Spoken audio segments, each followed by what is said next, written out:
Hello guys, welcome back to Scar Guys, and today I have another pre-con. The last one with the Esper one, this is Yestola, Knight's Blessed pre-con upgraded, bracket 3, and I hope everyone had a good pre-release. I know I did. I went undefeated in mine because Genova and the Busted Sword are really busted together, but anyways, today I'm going to talk about the pre-con. On my list, I think I made this list somewhat pretty controlly on my end, on my part, because I got way too in depth on the ability and stuff like that. So let's just get right into it today's video. So the commander, Yestola, Knight's Blessed, Esper, 1 colorless, Cat Warlock, legendary creature. Vigilance at the beginning of each end step.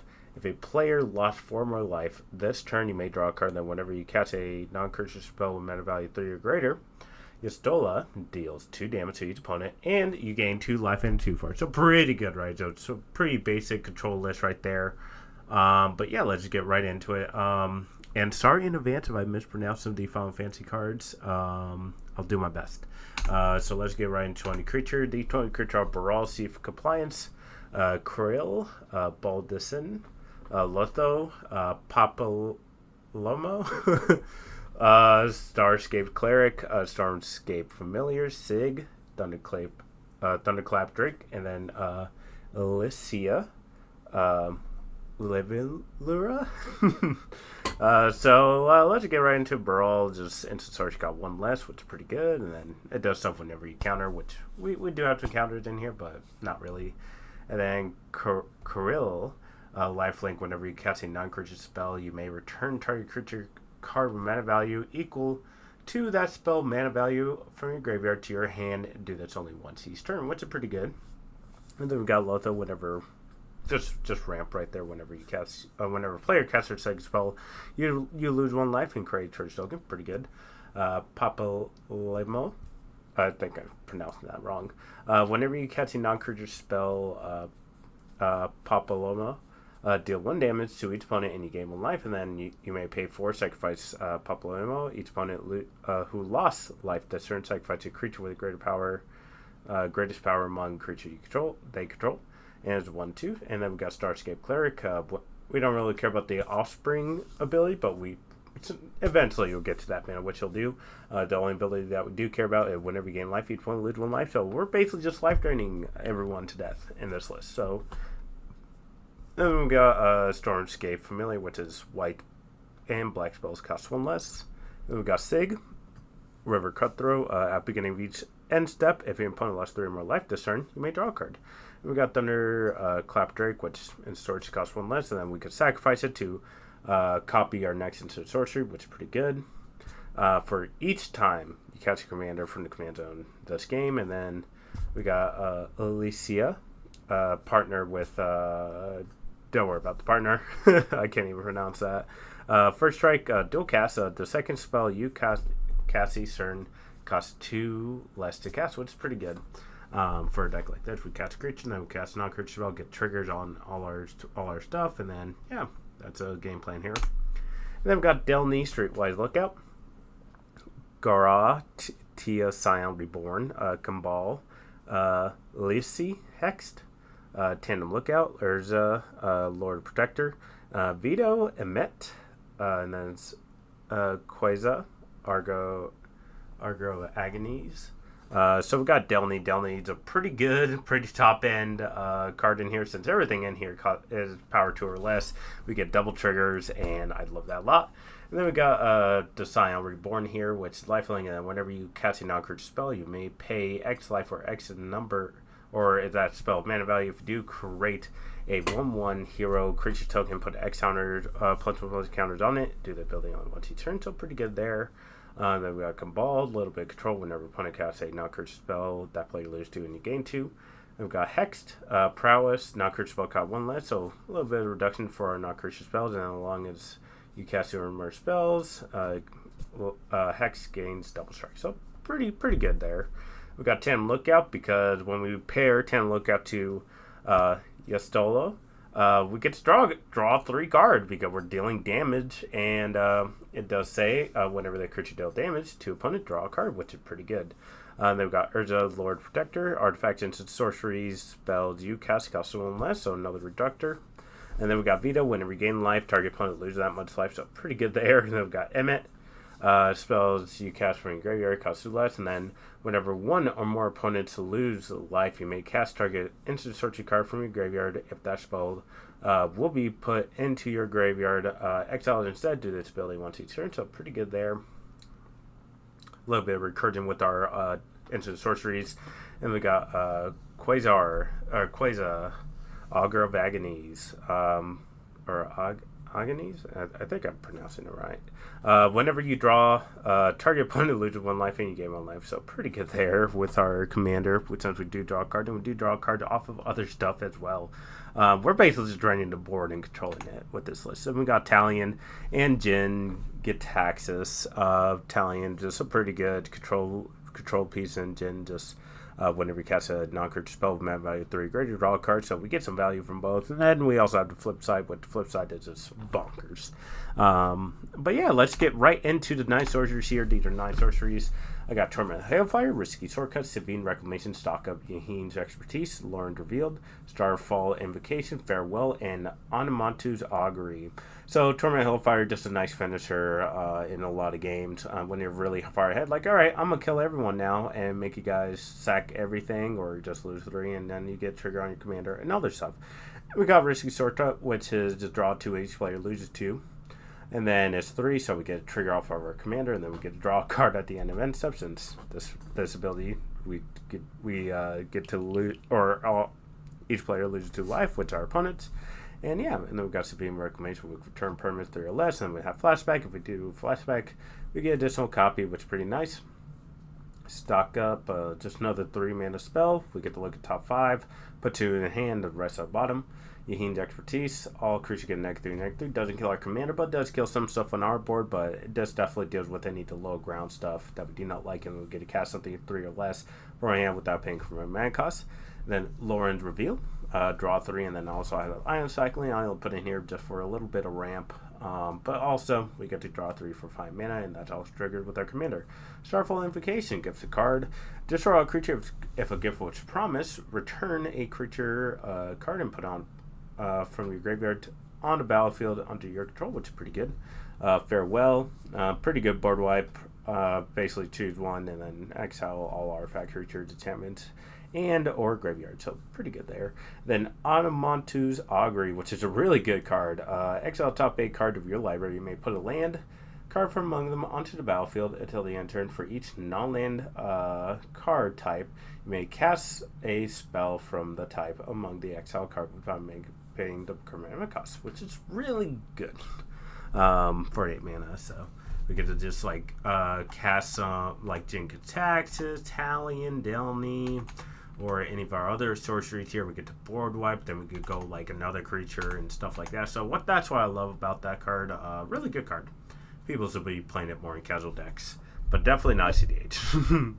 Let's talk about the 19 sorcery. D19 sorceries are an offer you can't refuse.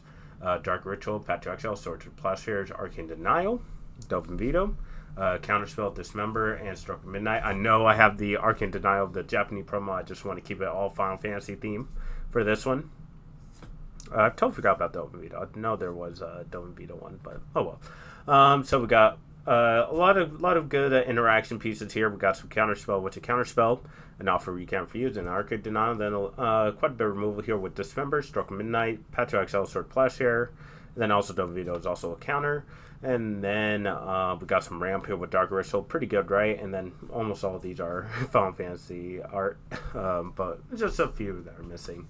But yeah, it seemed pretty simple. Then with Dismember and Stroke of Midnight, they also trigger with our commander. And then let's talk about the rest of them.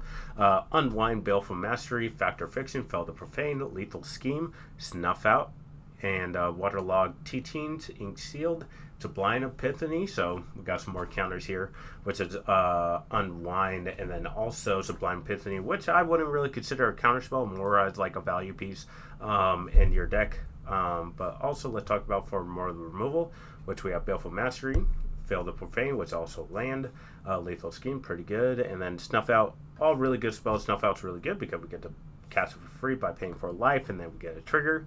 And then we also have some card draw, card advantage, like Factor Fiction and Waterlog Teachings. Factor Fiction is just a really great card. People should be playing it more. And then Waterlog Teaching, which we could search for an instant card or a card with flash, which is really nice. Then we've got Ink Seal, which prevents all damage that we dealt. For each one damage prevented this way, create a 2/1 white-black Inkling creature token with flying. So pretty good if we're a little behind and our opponent's literally just swinging out at us with all of the little 1/1s they have or something else. A little bit of protection there. But yeah, let's get right into the next part here, which is Dig Through Time. Just a big mana spell that could easily be 2 blue. And a lot good card advantage there as well. Let's talk about the aired artifacts here. Pretty simple here. I didn't want to add anything too big for the artifacts, even though that you can. But in my list, we got Soul Ring, Arcane Signet, Mind Crank, Talisman Dominance, Talisman Hierarchy, Talisman of Progress, Mind Splice Apparatus, and then Norn's Annex. So let's just get right into the mana here. We're playing Soul Ring, Arcane Signet, pretty good. It goes in every deck, and then we're playing the 3 Talismans for the list. And then we're also playing Mind Crank, which also goes well against Bloodseep's Assassin, which is another combo in this list. Luckily, I don't think this is a game change yet, but Bloodseep's Assassin and Mind Crank, one of the combos in the list. I think it's fine for bracket 3 just to have at least one combo in here.